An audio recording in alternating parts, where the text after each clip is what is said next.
سورۃ الفرقان آیت 74 میں یہ دعا ہے، اور یہاں سورہ فرقان کے آخری رکوع میں اللہ تعالیٰ عباد الرحمن کی بات کرتے ہیں، یعنی رحمان کے خاص بندے جو ہوتے ہیں گے، تو ان کی دو دعاؤں کا ذکر آتا ہے گا۔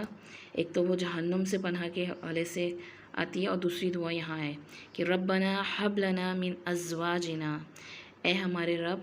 ہمیں خاص طور پہ عطا کر، ہم پر خاص عنایت فرما، من ازواجنا ہماری ازواج میں سے، ازواج میں شوہر و بیوی دونوں آتے ہیں، یعنی اسپاؤس کے معنوں میں، وذریاتنا اور ہماری ذریت ہماری اولاد میں سے، قرۃ اعین آنکھوں کی ٹھنڈک، یعنی انہیں ہماری آنکھوں کی ٹھنڈک بنا۔ آنکھوں کی ٹھنڈک کے حوالے سے نا ہمیں عربی زبان کے کچھ محاورے کو دیکھنا پڑے گا۔ دو محاورے تھے جو عربی قدیم زبان میں مشہور تھے، ایک تھا آنکھیں گرم ہونا اور ایک آنکھیں ٹھنڈی ہونا۔ یعنی انسان پہ جب بہت زیادہ غم زدہ اور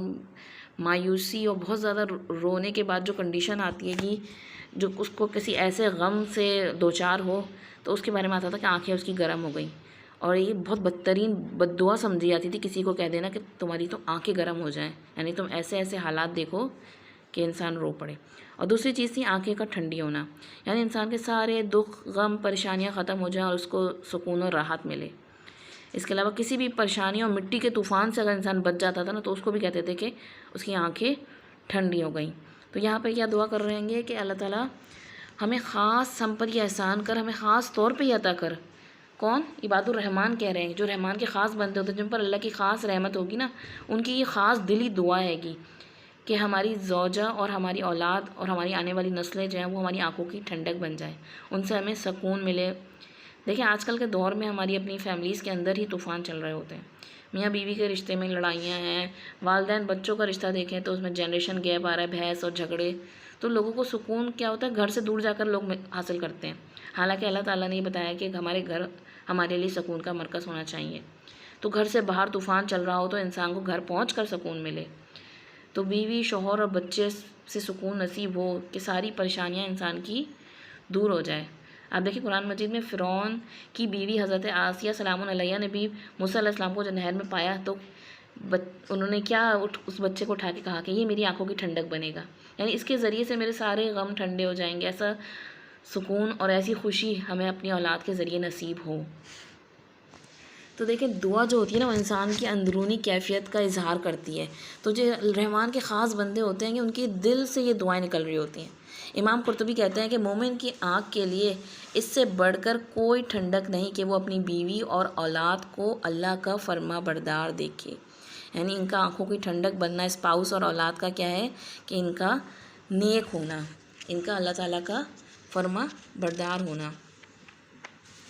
اس میں ہم دیکھتے ہیں کہ ہماری اولاد کتنی ہی قابل ہو جائے، دنیا کی ترقی میں کتنا ہی اونچا مقام حاصل کر لے، ہمارے سامنے مال کے ڈھیر لگا دے، لیکن اگر وہ اللہ کی نافرمان ہے اور اپنی آخرت کو اندھیرا کر رہی ہے تو کسی کام کی نہیں۔ رحمان کا بندہ جو ہوتا ہے وہ ہمیشہ سب سے پہلے ہی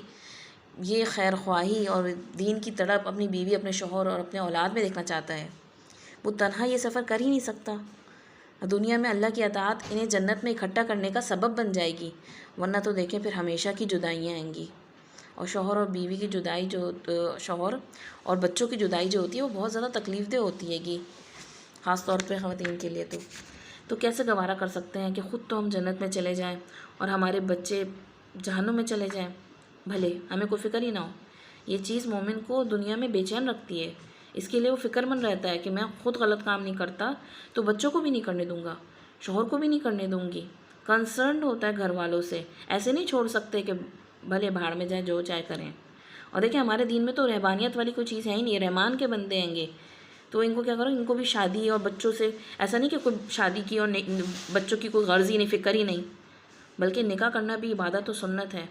اور حرام سے بچنے کے لیے کرنا تو ظاہر سی بات ہے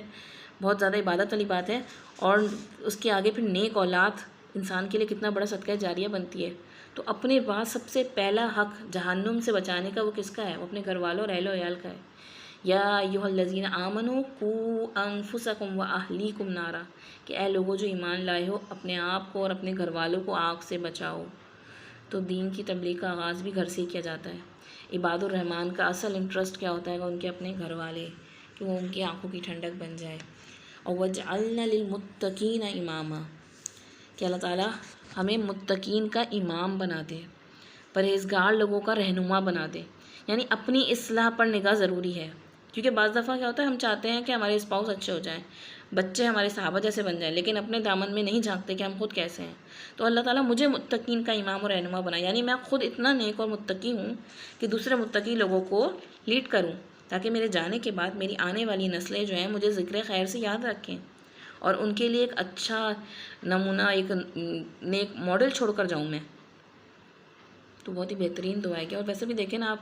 کہ گھریلو زندگی میں ہر کوئی اپنے گھر میں ایک امام ہوتا ہے گا۔ یہاں پہ امام سے مراد کوئی مسجد کا امام یا کوئی دنیاوی طور پہ بڑا اس پہ بیٹھا ہوا حکمران نہیں، بلکہ گھر میں، کیونکہ نبی کے صلی اللہ علیہ وسلم نے کلکم رائن و کلکم مسئول عن رعیتہ، تم میں سے ہر ایک نگران ہے اور اس سے اس کی رعیت کے بارے میں سوال ہوگا۔ تو مرد کے بارے میں بھی کہا ہے کہ مرد جو ہے گا اس سے اس کے گھر والوں کے بارے میں سوال ہوگا۔ اسی طرح آتا ہے والمرأۃ رعیۃ فی بیت زوجہا و ولدہ، اور عورت سے اس کے شوہر کے گھر اور اس کی اولاد کے بارے میں سوال ہوگا۔ تو عورت بھی اپنے شوہر کے گھر میں امام اور رائی ہے، اس سے بھی پوچھ ہوگی۔ تو عورت سے شوہر کے بارے میں تو پوچھ نہیں ہوگی، بلکہ شوہر سے بیوی کے بارے میں اور بچوں کے بارے میں پوچھ ہوگی۔ تو عورت پر اصل ذمہ داری جو ہوتی ہے وہ بچوں کی ہوتی ہے، لیکن فکر ہونی چاہیے شوہر کی بھی، اور ہر ایک کو اپنے اسپاؤس کی اور اپنی اولاد کی۔ تو اس دعا میں دیکھیں تو بہت بہترین دعا ہے کہ اپنی زندگی میں بھی ہم اپنوں سے دل خوش ہوں، اللہ تعالیٰ ان کو نیکی کے راستے پر چلتا دیکھ کر ہماری آنکھیں ٹھنڈی ہوں، اور پھر ہمارے جانے کے بعد بھی ہماری جو نسلیں آئیں وہ متقی ہوں، اللہ سے ڈرنے والی ہوں، پرہیزگار ہوں، تاکہ ہمارا یہ جو ایک چین فارم میں جو نیکی ہے گی وہ نسل در نسل چلتی رہے، اور اس کا ہمارا اس کے اندر ایفرٹ اور ہماری اس کے اندر اسٹرائف ہو، اور خاص طور پہ دل سے نکلی ہوئی دعا۔ آپ دیکھیں جو بہت ساری دعائیں ایسی ہیں گی کہ بعد تک نسلوں تک کو وہ فائدہ دیتی ہیں گی، تو ان میں سے یہ ایک بہترین دعا ہے، اور خاص طور پہ رمضان کی راتوں میں تو اسے اپنی نمازوں میں بھی شامل کریں۔